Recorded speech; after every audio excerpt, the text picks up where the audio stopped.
Gusto ni Ninang, ni Tita Evangeline na gawang kayong 7-Eleven. Parang sari-sari store, kuya. So yun po, just a heads up lamang po in this video is pag-uusapan po natin itong update ni Tekram kay Luis. That was, I believe, 2 weeks ago yata. So medyo na late po ako ng reaction video dito sa vlog na ito. Pero gusto ko lang pong i-emphasize yung gustong mangyari or gustong ibigay ni Tita Evangeline kay Luis at sa kanyang pamilya. Nabanggit nga po ni Tekram na gusto nga daw pong paggawaan ni Tita Evangeline sila Luis ng 7-Eleven. Pero of course, biro lang po yun. Kasi yung 7-Eleven is mahal po yun kasi kailangan po yun ng franchise at million po yun. So ang ibig sabihin po kasi ni Tekram dito is yun pong plano nga po ni Tita Evangeline na paggawaan nga po sila ng sari-sari store. So kapag matuloy na nga po yung pabahay sa pamilya ni Luis kapag matapos na yung bahay. So gusto ni Tita Evangeline na palagyan nga po ng sari-sari store para kahit paano is meron silang pangkabuhayan at may mapagkukuhanan sila ng pang-araw-araw nilang pangangailangan. So ipapatuloy po natin yung panonood, guys. So tara po. May gustong kumausap pa sa iyo, kuya, si Tita Evangeline. Parang gustong magbigay ng 7-Eleven sa inyo. Late yung reaction. Lang kita. Lai dito, try ko na po tawagan. Alam mo ba magkano yung gustong ibigay nito na regalo sa inyo? Especially sa kabuhayan ni nanay. Gusto niya magpadala ng 60,000 sa inyo. Tapos gusto niya, kuya, magsha-shopping tayo ng 10,000. Okay. So yun pong 60,000 pala na natanggap ni Luis doon sa sa celebration ng kanyang birthday mula kay Tita Evangeline. So yun pala yung sinasabi ni Tekram ngayon. Tapos yung nga po nun, may party po doon na parang ginamit po nila para sa pag-shopping kay Luis. Saan daw, pambili mo ng basta gusto niya ganon.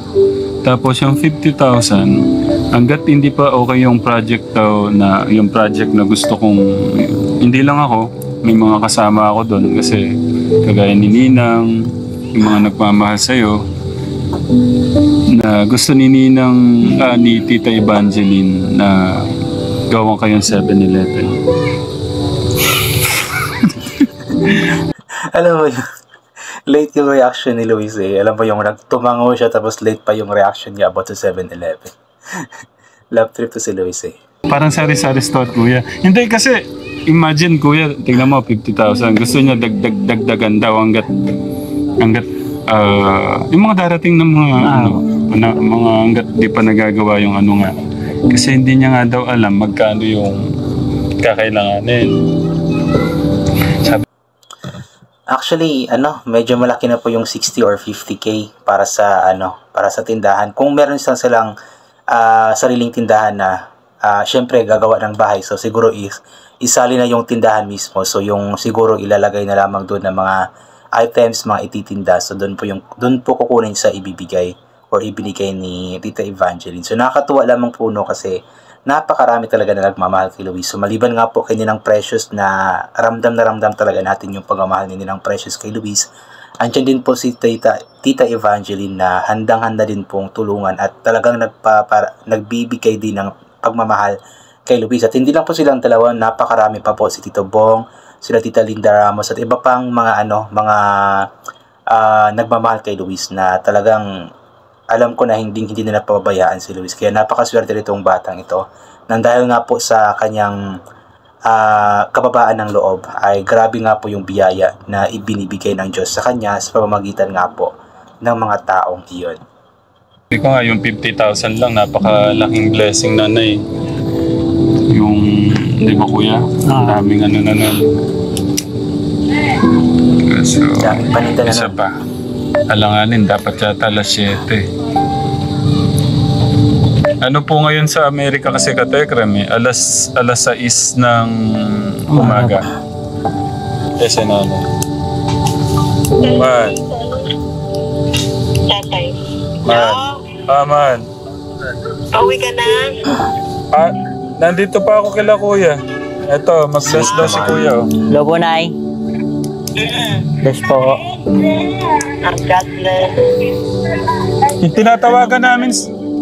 Pa? Hindi ka na Grabe nakakatuwa lamang no, si Luis kahit na nasa telepono is or sa cellphone is talagang andun pa din yung kanyang respeto sa kanyang itinuturing din po na pangalawang ina na si Nanay Jack. At nakakatuwa lang din kasi tumatawag si Nanay Jack kay Tatay Tekram kung pauwi na ito. So, ganun po talaga yung mag-asawa, no? So, nakakakilig lamang po yun. Pero anyway po, yun, dito kasi sinusubukan nilang tawagan si Tita Evangeline pero yun nga, hindi nga po sumasagot or hindi matawagan kasi iba kasi talaga yung oras. I believe si Tita Evangeline is nasa Amerika. So kapag kapag nasa eastern part siya ng US is mga nasa 12 hours din po yung yung time interval ba tawag doon, yung pagitan na oras kasi nasa Eastern Standard Time yung ginagamit nila. Pero kung nasa Pacific part naman, so Pacific Standard Time, so 15 hours to 16 hours po yung Pero yun, ayun, hindi nga po nila natawagan. I'm not sure kung natawagan po nila ito sa pag-uwi nila. online eh. Oo nga kanina pa ako nakanuman. Kasi sa kakahintay niya siguro na, alam niya kasi medyo maaga ako tatawag sa kanya. Baka nasa work, di ba? Sabi niya kagabi, hindi siya pwedeng pag nasa work. Siguro pag gano'n na lang mahal, sabihin mo na lang kay tita, pagka uwi na lang ni kuya dyan. Kasi yung request din niya na pagsha-shopping eh. Thursday po ba?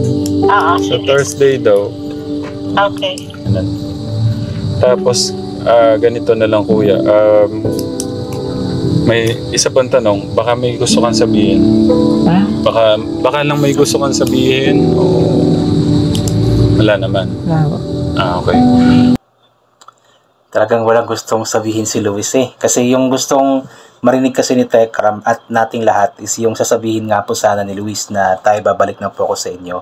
Yun po yung laging tinatanong ni Tekram kung may gusto nga bang sabihin si Luis, pero talagang walang gustong sabihin si Luis. Yun nga po kasi is talagang meron pang kumbaga nahihiya pa talaga si Luis dahil nga po sa meron siyang nagawang hindi tama. Pero yun nga, inuulit po natin always na okay na po yun kila Tekram.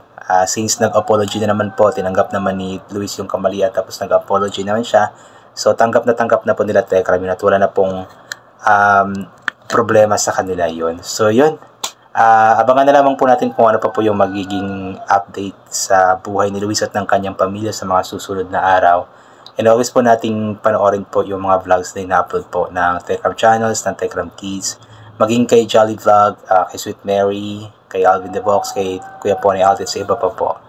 At I think hanggang dito na lamang po muna itong gagawin ko na reaction video. So thank you so much po sa lahat ng mga palagi bumabalik sa aking YouTube channel.